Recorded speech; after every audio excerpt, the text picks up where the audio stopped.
Orang bilang tak kenal maka kenalan ya. Kalau nggak kenal, kenalan. Siapa yang sudah kenal saya?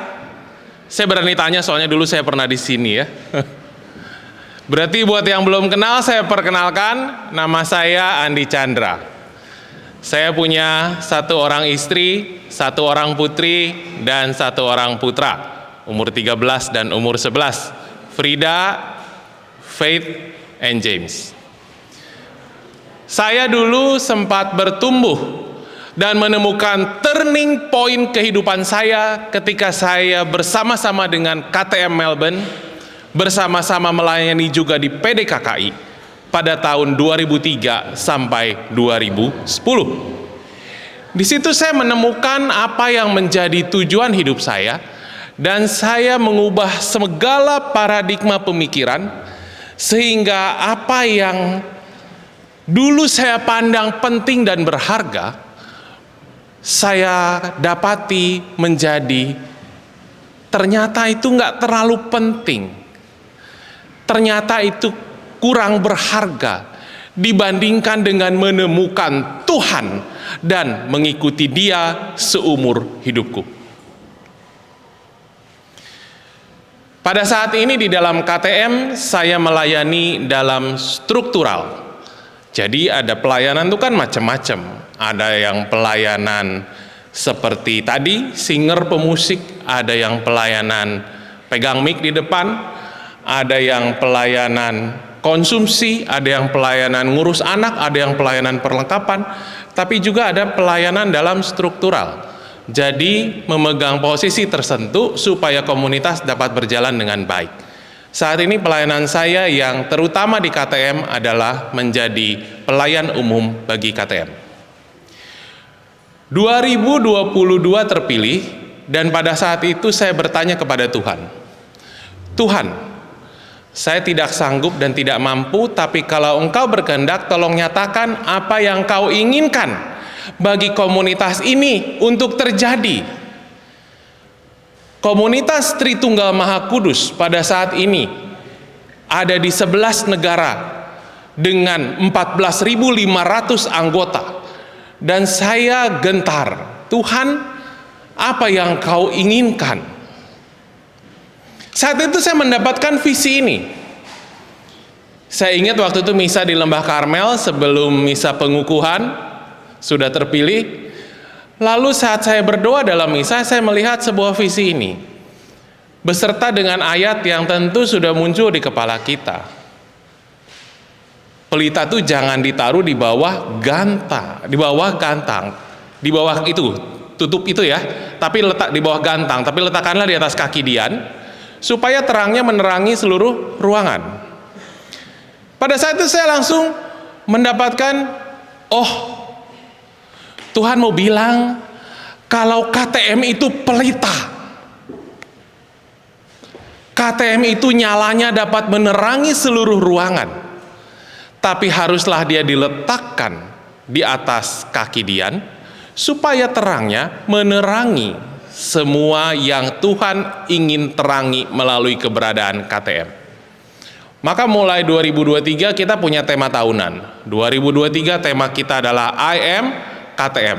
Bagaimana kita melayani dengan jati diri dan spiritualitas sesuai panggilan Tuhan dalam komunitas.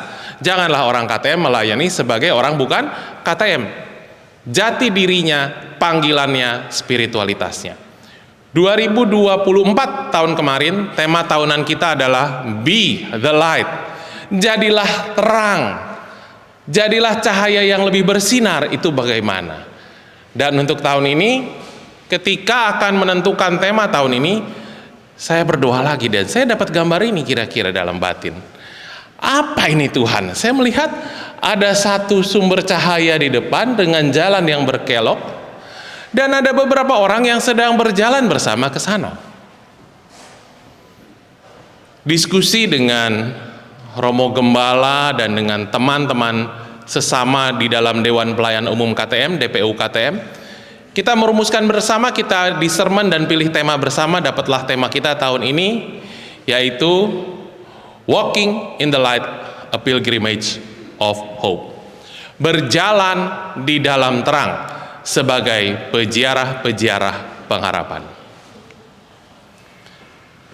Tadi di dalam sesi 1 saya ingin menggemakan lagi kalimat terakhir yang dikatakan oleh Romo Yosef.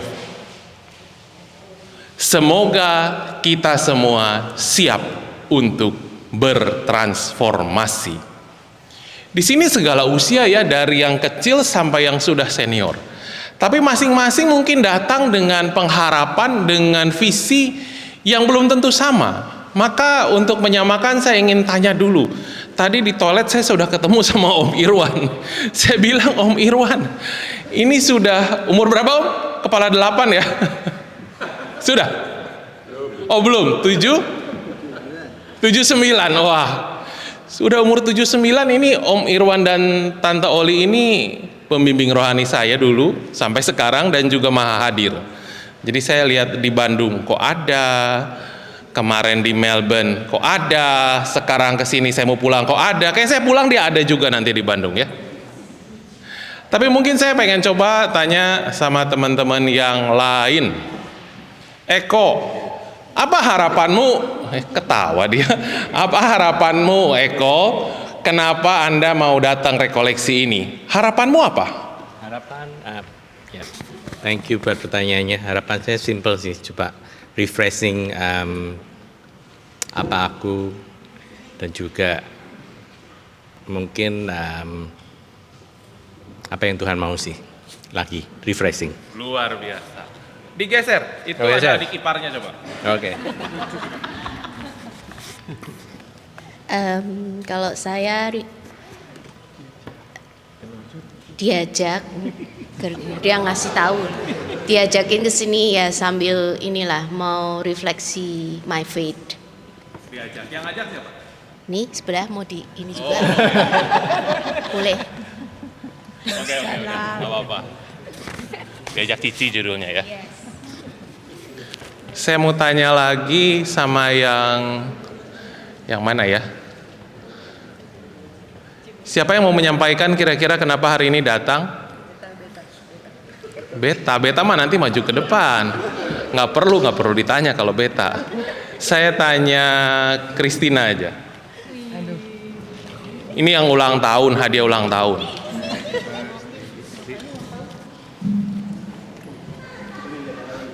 Kenapa kira-kira Tina mau datang? Apakah hanya karena kewajiban, karena kamu tim distrik, atau kamu punya harapan tertentu kamu datang ke sini? Ini udah maju ke depan, udah selesai kan pertanyaannya di belum? Gak perlu jawab. Ayo. Harapanmu apa? Harapannya mau tadi senang melayani bersama saya bisa. Itu demi sel. Kalau untuk dirimu sendiri apa yang kamu harapkan dengan ikut rekoleksi KTM ini? Mau disegarkan juga, ikut Eko. Mau disegarkan juga. Oke. Semoga kita semua yang ada di sini, saya percaya saat kita menginvestasikan waktu, kehadiran, perhatian kita untuk Tuhan di dalam acara ini, Dia tidak akan mengecewakan. Siapa yang suka nonton Korea?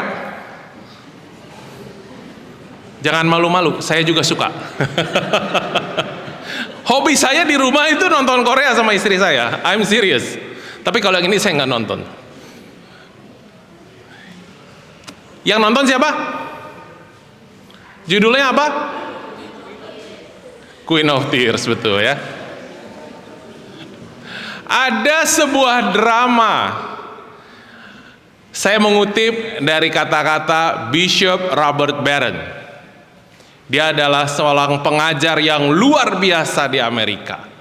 Kalau ada kesempatan nanti kalau nyetir macet sambil denger YouTube-nya, luar biasa. Bishop Robert Barron menjelaskan ada dua jenis drama. Yang satu ini disebut dengan ego drama.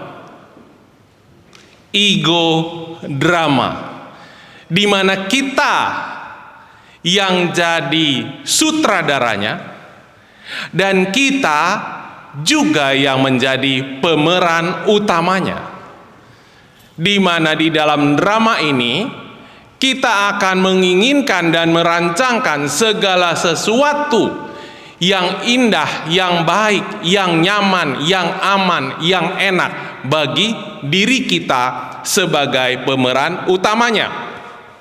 Kita yang menentukan langkah ke kiri atau langkah ke kanan, pulang ke Indo atau tinggal di Melbourne. Itu namanya ego drama, di mana saya dengan ego saya menjadi pusat dari drama kehidupan saya. Tapi bagi orang yang ingin mendekat kepada Tuhan, harus merubah satu perspektif ini. Dari ego drama menjadi theodrama, yaitu sebuah drama kehidupan yang tidak lagi ditentukan dan dirancang oleh diri kita sendiri, tapi membiarkan diri kita dituntun oleh Allah kemanapun kita pergi, apapun yang terjadi, tetap kita dituntun dalam bimbingannya, di mana dialah sutradaranya, dialah pemeran utamanya, dan kita adalah figuran-figuran yang tergabung di dalam rancangan keselamatan ilahi. What's your dream? Apa yang menjadi mimpi kita? Mungkin ada yang mimpi pengen sukses, pengen banyak duit, pengen semua keinginannya terkabul, pengen keluarganya harmonis, hidup sehat, rukun, bahagia untuk selama-lamanya. Minggu lalu saya baru merayakan di Bogor ulang tahun ama dari istri saya yang ke-95 tahun. Luar biasa, luar biasa. Saya berdoa ini Om Irwan jauh lebih dari itu nanti. Tapi, loh ketawa Om, betul, aminin saja Om, enggak apa-apa. Tapi yang pasti, mau umurnya 95, 100, 110, 120, 150, ujungnya selesai. Ujungnya pasti selesai. Kita nggak tahu umur kita sampai berapa. Tapi yang menjadikan kita harus penuh makna adalah bagaimana menghidupi kehidupan ini. Sejak ikut KTM, ini adalah satu kalimat yang paling mengubahkan hidup saya. Di KTM diajarkan, haruslah engkau kudus. Tadi sudah digemakan sama Romo Yosef ya. Sama seperti Tuhan Allahmu adalah kudus, berkali-kali loh. Bukan cuma sekali, bukan cuma 2 kali. Dari perjanjian lama sampai perjanjian baru. Bahkan Yesus sendiri dalam Matius 5:48 bilang, haruslah engkau sempurna. Sempurna. Sama seperti Bapamu yang di surga adalah sempurna. Kita hidup tuh ya, mau entah umur berapapun, selesai, kita maunya apa? Maunya masuk surga ya? Ada yang gak mau masuk surga? Kita maunya masuk surga berarti apa? Berarti bersatu dengan Dia yang adalah penghuni dan empunya surga. Dan dikatakan, kalau kita mau bersatu dengan Dia, haruslah kita berusaha untuk menyucikan diri, menguduskan diri, untuk dapat dilayakkan bersatu dengan Dia dalam keabadian. Yesus itu siapa? In the beginning was the Word, and the Word was with God, and the Word was God. Yesus adalah Allah, dan Dia dan Allah adalah satu. Lalu siapakah Allah? Whoever is without love does not know God, for God is love. Jadi kalau kita sampaikan lagi, kita pikirkan lagi, dan kita renungkan lagi, panggilan universal kepada kekudusan adalah panggilan dari setiap ciptaan untuk menjadi sama dan kembali seperti yang menciptakan, yaitu adalah dalam kekudusan, dalam kesempurnaan. So how can we be perfect? Definisi dari Allah sudah dikatakan sendiri oleh Santo Rasul Yohanes. Allah adalah kasih. Jadi kalau mau sama seperti Allah, haruslah kita sama dengan definisi dari kasih. Next. Jadi kasih itu apa? Nah, saya mau minta tolong sama yang ulang tahun untuk maju ke depan.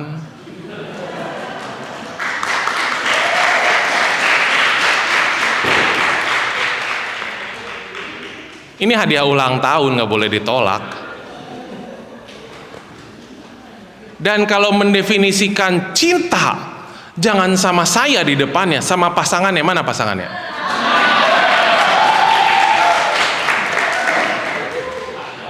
Tolong cepat, ini waktunya berdetak ya. Kalau nggak, saya cuma sempat ngerjain kalian, yang lain nggak kebagian. Pasangannya mana? Nggak tahu. Coba dicari. Ada?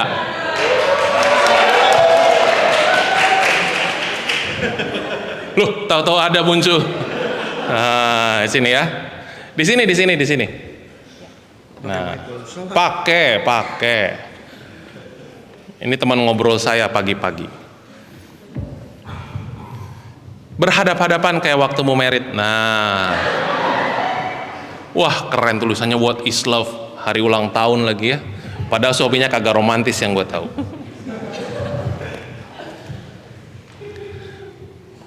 Makanan apa yang Bradley suka dan lu nggak suka? Sate kambing. Makanan apa yang dia suka dan lu nggak suka?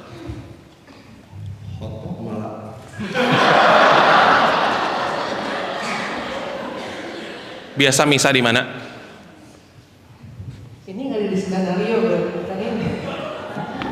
Biasa misanya di mana? Misalnya Di paroki apa namanya? Saint Luke Wantirna. Saint Luke Wantirna. Jadi suatu hari Minggu pulang dari misa di Saint Luke Wantirna, keluarlah $1 million question bagi setiap pasutri, mau makan di mana? Ya. Yang satu bilang mau malak, yang satu bilang mau sate kambing. Jadi makan apa? Makan ayam. Makan ayam. Kalau misalnya itu namanya bukan definisi cinta, itu namanya kompromi. Ya. Tapi kalau misalnya yang namanya cinta, itu adalah definisinya to will the good of another.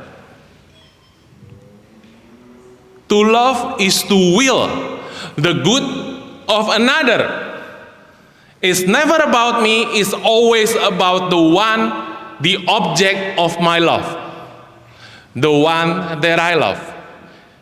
If I love him, then I will want to be whatever it is that is the better for him. To love is to will the good of another. Harus ngangguk. Kalau nggak setuju, protes sama yang nulis katekismus, karena saya ngutip dari katekismus.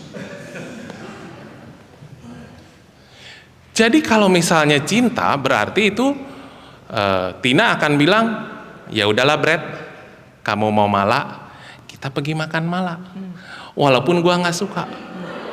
Oh kebalik, oh kita makan kambing, sate kambing ya. Walaupun gua nggak suka, bau katanya sate kambing itu ya. Dan kalau Bradley juga bilang begitu, oke deh, gua nggak suka yang pedas-pedas gitu. Hidup gua sudah cukup pedas dan pahit katanya gitu. Nggak perlu ditambah pedas dan pahit katanya.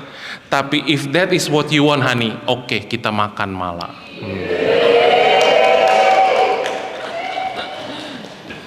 Tapi nggak boleh terjadi kalau minggu depannya misal lagi di Saint Luke, terus Bradley bilang, Tina, kemarin udah makan malam minggu lalu, kamu inget ya? Aku berkorban loh demi kamu, walaupun hidupku sudah pedas dan pahit dan asem dan agak basi, tapi gua rela. Maka sekarang kita makan sate kambing, lu nggak boleh protes. Itu namanya transaksi. Terima kasih, boleh duduk lagi, dan terima kasih sudah memberikan hadiah ulang. Saya yang kasih hadiah ulang tahun ya, silakan, terima kasih.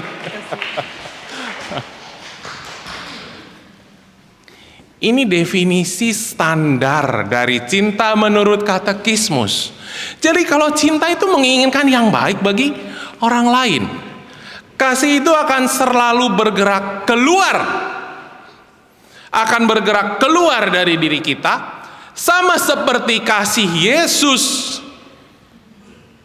Dia bergerak keluar. Hakulah air kehidupan, dia mengalirkan kasihnya, mengalirkan kehidupannya. Selalu bergerak keluar. Kita harus mendefinisikan kembali bagaimana tujuan dalam hidup kita. Ini saya ada video. Coba kita lihat sebentar.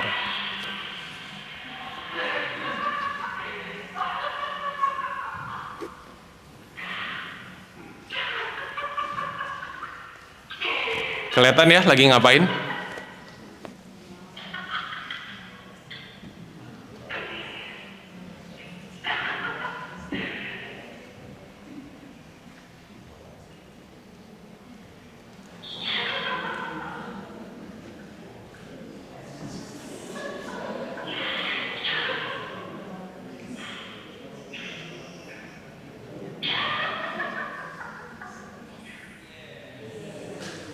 Sampai akhirnya ya.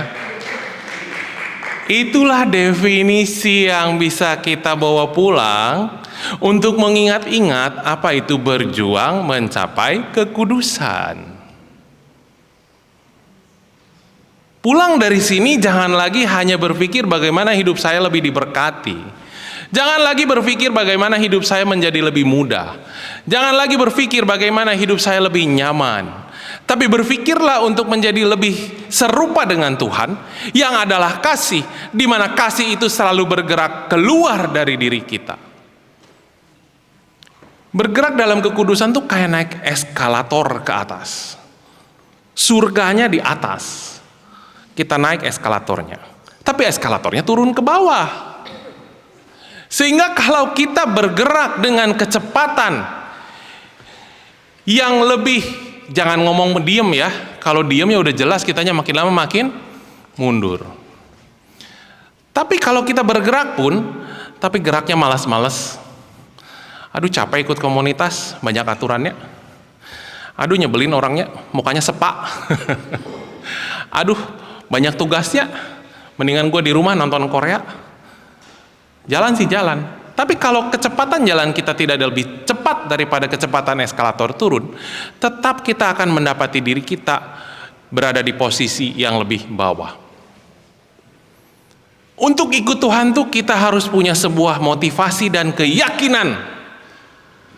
No one can serve two master, because otherwise he will love that one and hate the other one. Kita tidak bisa menggandeng Allah dan setan secara bersamaan. Harus pilih, karena yang satu dengan yang lain tidak bisa berada dalam keadaan yang sama. Kalau kita ingin bergerak mendekati Allah, maka segala sesuatu yang berasal dari si jahat harus kita buang. Kalau enggak kita akan mendapati diri kita tertarik, tercabik, dan seperti naik eskalator kita enggak akan bisa naik ke atas. Inginkanlah yang baik, lakukanlah yang baik, walaupun dunia menolak kita untuk bergerak ke arah sebalikannya. Ah bodoh lu, goblok lu ngikut-ngikutin kayak gitu. Hidup lu kan lebih aman, lebih enak. Ini kan cengli harusnya kalau melakukan ini. Tapi kenapa kamu seperti itu? Kalau disakiti ya bales. Kalau diomongin ya omongin balik. Kalau dimarahin ya kamu marah balik. Kalau sudah melakukan sesuatu harapkan timbal balik. Tapi itu bukan yang Tuhan Yesus ajarkan. Bergerak ke arah Tuhan berarti mengikuti dan menginginkan dan mengupayakan sepenuh hati kita apa yang Tuhan inginkan dalam kehidupan kita. Ada yang bisa bantu baca? Siapa namanya? Nadia. Nadia, bisa tolong baca itu tulisannya apa? Nggak usah semua ya. Yang kamu tahu yang paling menarik itu yang mana? Kelas 8G goes to Bandung. Percuma ngedeketin kalau ujung-ujungnya nyakitin.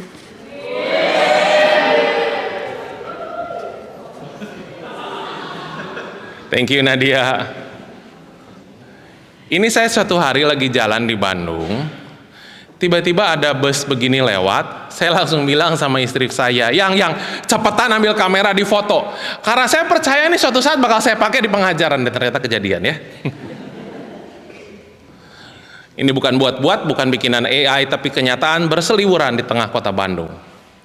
Yang mengatakan, percuma ngedeketin kalau ujung-ujungnya nyakitin. Langsung keinget siapa? Keinget mantan gitu.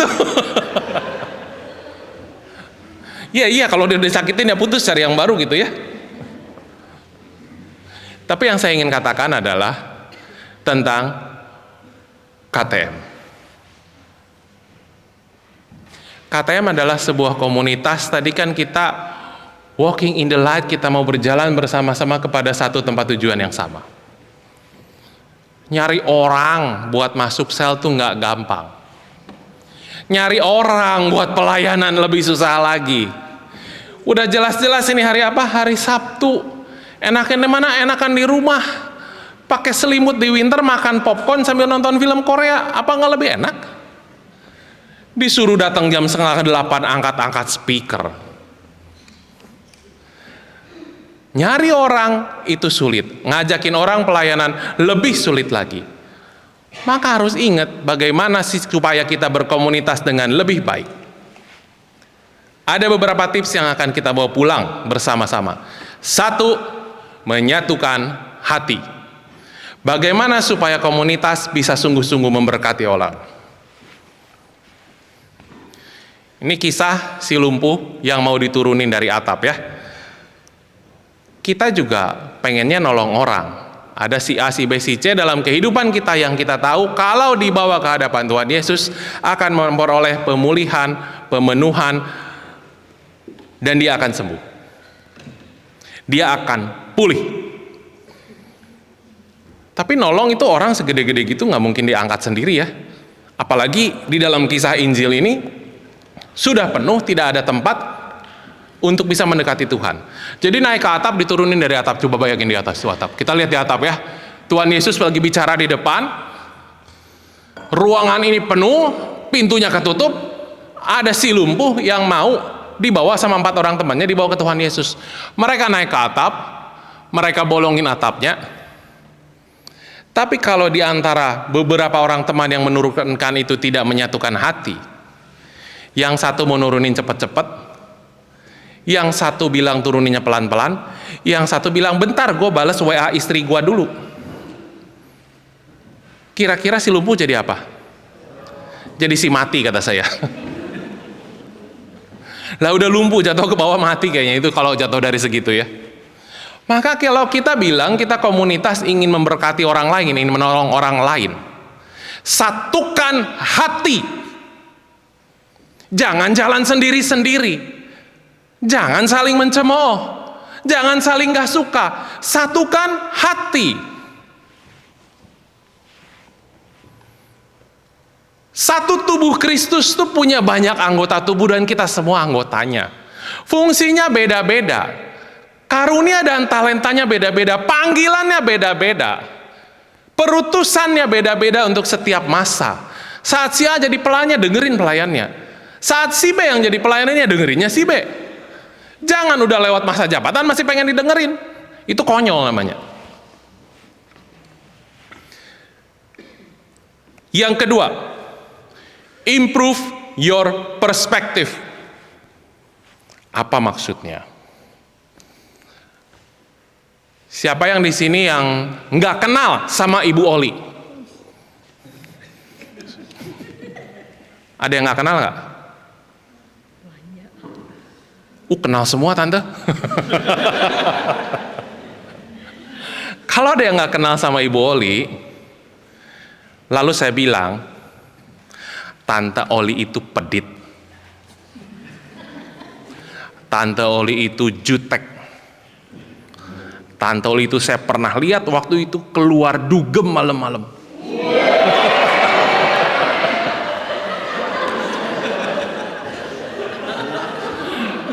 Dan saya ngomong sama A, B, C, D, E, F, G, H, I, J. Sampai tiba-tiba datang Rafael. Nggak tahu siapa itu Tante Oli. Dia dengar dari sekelilingnya dan dia bilang, Tante Oli itu pedit, Tante Oli itu tukang dugem gitu ya. Saya pakai contoh Tante Oli karena saya tahu dia nggak akan sakit hati. Improve your perspective.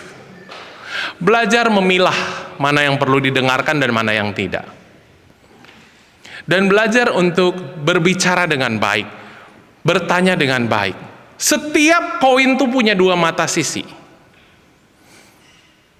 Si A mungkin terlihat seperti ini, tapi saat kita mendekat, oh kalau dari jauh saya cuman kelihatan Tante Oli di situ. Saya sudah mendekat, oh ternyata dia pakai kacamata yang dikalungin. Saya lebih mendekat lagi, oh ternyata pakai anting. Lebih mendekat lagi, rambutnya hitam tapi masih ada yang belum dicat, masih putih ya.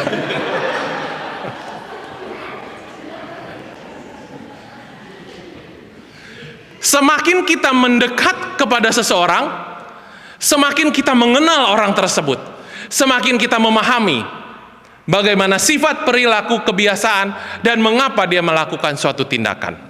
So always improve your perspective. Bagi KTM di sini, catat rumus ini sampai mati. Karena ini akan menyelamatkan hidup kita dan banyak orang. Siapa yang ketawa? Udah tahu rumusnya ya? E tambah R sama dengan O. Event plus response equals to outcome. Event. Nanti yang pujian berikutnya siapa? Pujian sesi berikutnya? Iren. Seandainya pada saat udah teng jamnya Iren belum datang, sehingga kelabakan semuanya, pembicara udah siap pegang mic di depan, pujiannya belum datang karena WL-nya nggak ada. Itu event. Outcome bisa berbeda, tergantung respons. Didit pulang malam terus, bukan ngedugem, tapi ke Brisbane cari duit. Pulang malam terus, udah pulang malam pelayanan lagi, terus-terusan lagi gitu ya. Habis healing mes di sini, di situ, di situ, di situ. Yang di rumah nggak bisa healing men. Suatu saat Iren lagi ngurusin Alisa sama Alana. Menakal mereka di rumah. Tiba-tiba si bapak ini yang pulang malam terus, 11:59 buka pintu. Itu event. Outcome-nya jadi ribut atau enggak? Tergantung respons. Event nggak bisa kita kontrol. Yang bisa kita kontrol untuk mengharapkan outcome yang baik adalah respons. Bagi anggota KTM, ada satu trik yang sangat manjur. Kalau saat kita mau melakukan respons yang baik, tapi kita kesulitan untuk mengendalikan diri, emosi, dan kata-kata atau raut wajah. Namanya doa Yesus. Percayakan ada kuasa dalam nama Yesus? Yang sakit aja bisa sembuh. Setan aja dibilang pergi dalam nama Yesus, dia akan pergi. Bahkan Yesus bilang gunung pun akan beranjak kalau punya iman sekecil biji sesawi. Maka kalau kita sedang kesulitan untuk melakukan respons yang baik, pause dulu. Jangan langsung melakukan respons yang kemudian akan kita sesali.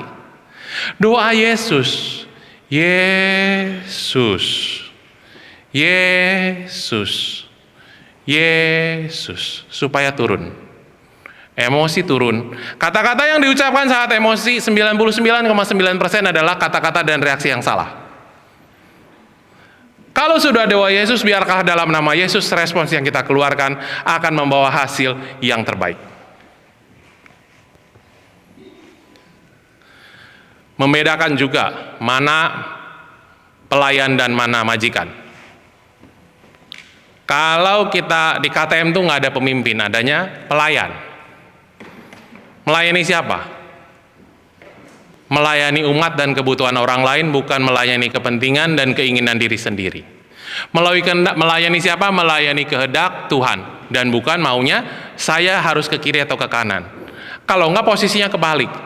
Saya akan jadi Tuhannya dan dia akan jadi hambanya. Saya akan jadi penentunya dan dia cuma jadi pin ATM-nya aja. Minta berkat Tuhan, minta berkat, udah dikasih berkat, terserah gue mau gue hidupnya gimana. Terserah saya mau ngeran komunitas ini gimana. Terserah saya mau ke utara atau ke selatan. Yang ketiga, to love better. Itu kayaknya ada grup KTM yang kompak banget di belakang. Pakai bajunya seragaman kotak-kotak. Coba dong maju ke depan, dua pasang. Rio Beta sama Simon dan Amel. Mau dikasih hadiah.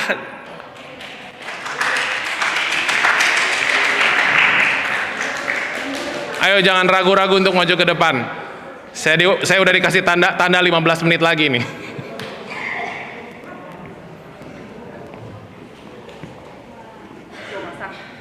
Dua pasang.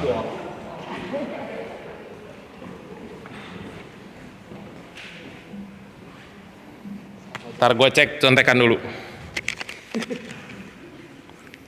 Menurut kalian berdua, decide ya. Dua-dua, karena akan ada dua jawaban. Di dalam rumah tangga, who is the braver one? The braver one. Yang lebih berani itu siapa? Jadi kalau misalnya pulang ke Indo terus ada kecoa gitu kan. Yang teriak Rio atau Beta? Oh, gampang ya itu ya.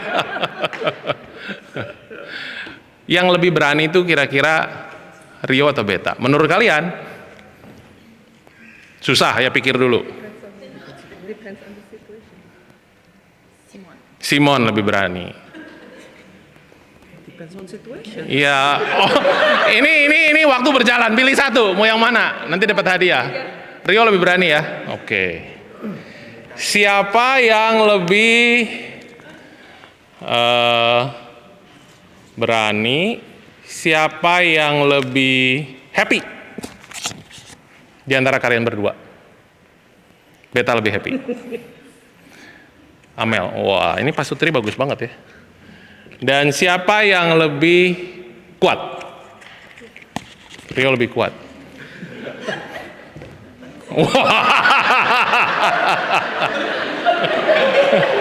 Yakin ya?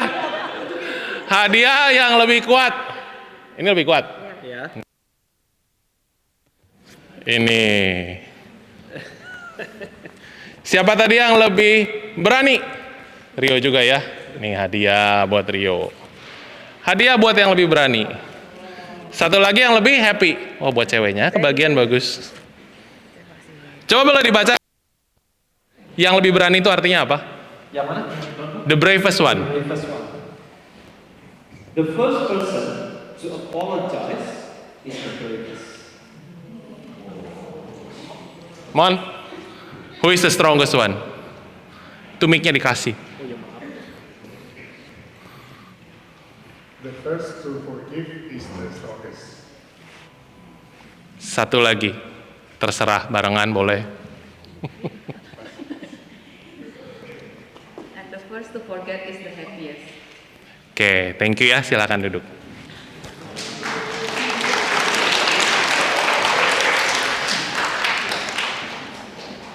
Maknanya apa? Artinya apa? Kita komunitas Tritunggal Maha Kudus adalah komunitas yang dipanggil untuk mengimitasi apa yang menjadi cinta kasih di antara Allah Bapa, Allah Putra, dan Allah Roh Kudus. Kita ingat lagi, to love is to will the good of another. Bagaimana mencintai Allah dan mencintai sesama adalah dua sisi yang tidak akan pernah bisa untuk dipisahkan. Saya mau minta tolong Felix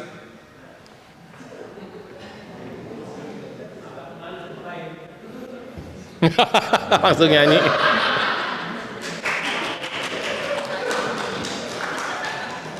Kadang-kadang to love better itu harus seperti relasi yang saya alami dengan Felix. Ya. Jadi saya merasakan ini duk in altum, bertolaklah ke tempat yang lebih dalam, itu dari Felix. Oh ya? Iya. Karena saya, you don't know what you have done to my life, man. Karena ya pada waktu dulu saya tuh adalah orang yang datang ke PD kecemplung ke tim PW. Karena suara saya fals. Dan saya kalau ketukan salah terus. Tapi saya sama Felix diajakin jadi singer. Dibilang nggak apa-apa, yang penting punya hati katanya. Oh. Dan saya tertipu sama Felix. Akhirnya ya kalau PW itu saya paling nggak mau kalau WL-nya dia. Karena dia adalah penggemar dari lagu-lagu yang baru yang saya tidak pernah tahu. Jadi suatu kali ada lagu apa, My Redeemer Lives gitu ya. Saking stresnya, karena dulu nggak ada contekan kayak gini, nggak ada. Kalau tugas sama Felix dia bilang harus hafal dan harus hafal, nggak boleh nyontek. Kalau nggak nanti reaksi muka dan ajakan nggak keluar katanya. Saya percaya lagi ya, melakukan lagi ya. Jadi suatu saat waktu itu saya ingat itu lagu My Redeemer Lives gitu ya. Itu kata saya susah banget, cepet-cepet banget gitu ya. Sehingga akhirnya sampai tugas di depan di Saint Augustine di depan gitu ya. Saya cuma berani nyanyi My Redeemer Lives. Tapi pas bagian lagu-lagu yang lain saya nggak berani. Rada-rada lip sync setengah lah gitu. Thank you. Maksudnya apa? Bertolak ke tempat yang lebih dalam. Bertolak ke tempat yang lebih dalam. Bertolak ke tempat yang lebih dalam berarti keluar dari zona nyaman dan kita melakukan sesuatu yang tadinya tidak nyaman untuk kita lakukan. Tapi dengan satu motivasi, yaitu motivasi untuk mengasihi Tuhan. Termasuk hal yang terpenting yang ingin saya bagikan untuk teman-teman. Overtime nggak apa-apa, Q&A diulangin aja nanti. Ayo Dit, ke depan.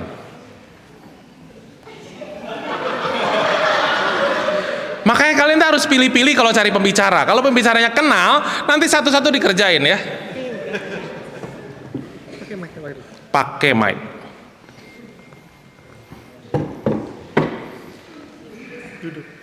Enggak, enak aja. Gua yang duduk nanti. Siapa yang kenal Didit?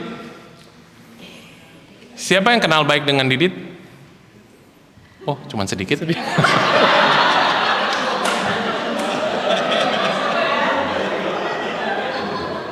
Saya mau ceritakan sebuah pengalaman yang saya sudah minta izin sama Didit. Kalau dia tidak keberatan untuk dipakai contoh demi Tuhan, katanya oke Di, katanya gitu. Yang mana? Belum ngomong yang mana? Waktu itu saya pertama kali bertumbuh dan saya cukup memandang dan mengidolakan dia. Karena suaranya bagus, talentanya besar. Satu-satunya yang bawa adorasi ke Melbourne tuh Didit. Karena Didit itu yang paling mirip Suster Frater di sini.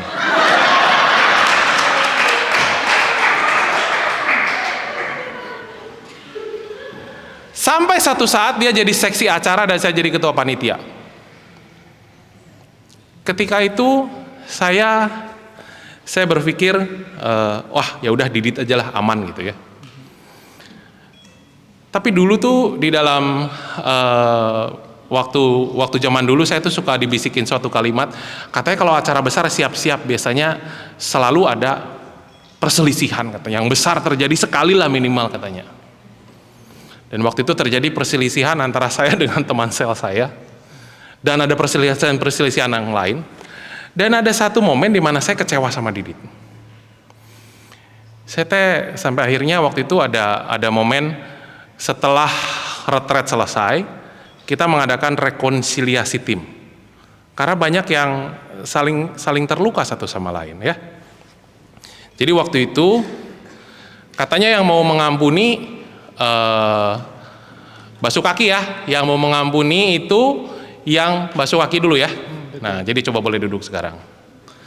Jadi waktu itu saya memberanikan hati, tapi saya itu tidak terluka oleh dia, saya hanya kecewa oleh dia. Karena Didit kalau ngomong kadang-kadang suka kelewat tajam gitu ya, dan kelewat cepet, dan kelewat banyak. Jadi banyak cepet tajam ya, kebayang ya kira-kira kayak apa ya.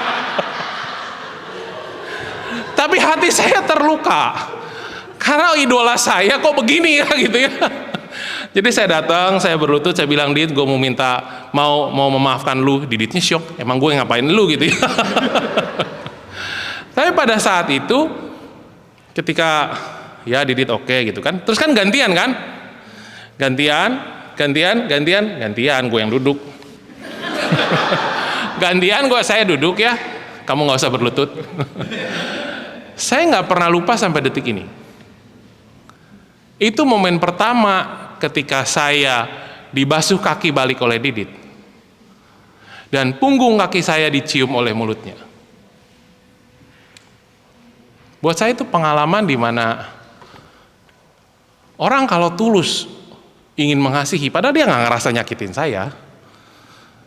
Di situ saya belajar untuk sesuatu yang saya sebut menerima seseorang.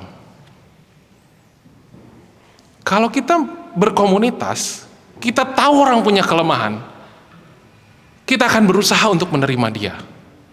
Ya udah tahu mulutnya gitu ya, nggak apa-apa, kelemahan diingetin, berubah. Puji Tuhan sudah banyak berubah sekarang itu kan. Tapi ya sudah siap untuk terluka juga ya nggak apa-apa. Kenapa? Karena I accept him or her as they are. Thank you, Dit. Thank you.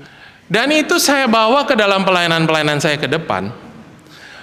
Sehingga pada momen terakhir 2010 sebelum saya pulang ke Indonesia, udah dipercaya untuk bawain, saya lupa, pengajaran atau kesaksian, dan saya bawakan kesaksian tentang pengalaman dengan Didit itu. And you know what happened? Saya bawakan di PD waktu itu. Dan pada saat retret, itu satu-satunya retret yang saya nggak bisa datang full karena mertua saya datang sebelum saya pulang ke Indonesia. Tapi saya masih menyempatkan datang di hari yang terakhir, dan saya mendengarkan seorang anak muda yang tadinya saya nggak dekat sama sekali, dia maju ke depan memberikan kesaksian, dan dia bilang, kemarin saya dengar kok Andi cerita sharing di depan di PD, dan dia cerita tentang pengalaman dia dengan Ko Didit dengan mengampuni. Dan pada saat tadi pembasuhan kaki, saya bergumul sekali apakah saya harus mengampuni atau tidak. Tapi sharingnya Ko Andi dan tentang Ko Andi dan Didit itu begitu menyentuh saya sehingga saya tergerak untuk maju ke depan. Saya datangi orang-orang yang dulu pernah melukai saya, dia bilang. Dia anak kembar. Tapi kembarnya nggak mirip. Kenapa? Kalau yang satu lagi kena penyakit, saya lupa sakitnya apa. Jadi yang satu tinggi putih, yang satu lebih pendek dan lebih hitam. Dia bilang waktu kecil tuh saya sering dibully di sekolah, diludahi, disundut rokok.